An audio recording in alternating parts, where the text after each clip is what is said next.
My name is Jaigris Hodson, and I am an associate professor here at Royal Roads. I am also the program head of the Master of Arts in Interdisciplinary Studies, and I like to study how technology influences the way we communicate with each other and the way we can operate as a community and society. If you and I are standing in a large room like this one together, and it's just, the two of us, maybe a few other people around us, we can talk at a normal volume and we can hear one another. But you start adding, one person here, one person there, the room fills up. Suddenly you could be basically yelling at the person who's sitting right next to you and it's still hard to hear them. And that is sort of like what happened to social media. Because information is something I think that people crave and they want to have in their lives, it attracted people. And social media was a huge part of that. Facebook's super user-friendly.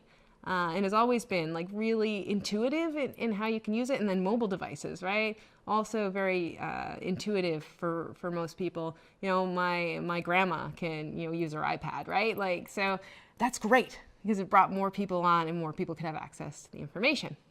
But when more people came online and started using these devices, a couple things happened. So first of all, large companies with a lot of money started to take notice. They're like, oh, we need to go there. We can't just advertise using television or newspapers or radio or the traditional means anymore. We need to get where the people are. And then the social media site said, great, we're going to charge you money for it. How can we give you more access to all these people that are online?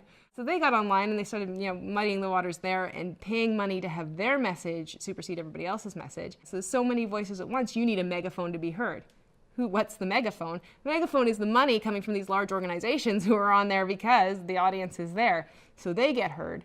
Nobody else gets heard. And for the rest of us, it's just this barrage of information all the time. It's like if you go and you do a search online for something that you're interested in, sometimes Google will deliver millions and millions of results. And how do you know which result you want to trust? You're going to gravitate towards the thing that maybe you assume is true, or you're going to gravitate towards the thing that your social circle thinks is true, or you're going to gravitate towards the thing that maybe makes you very angry.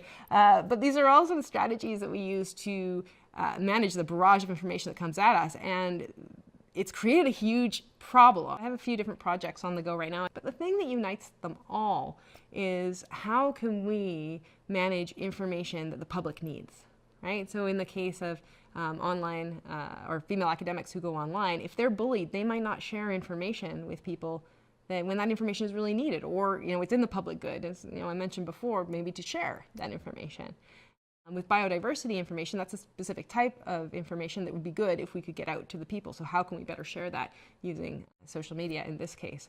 And then, of course, with local news, well, local news is crucial for making decisions about the community around you.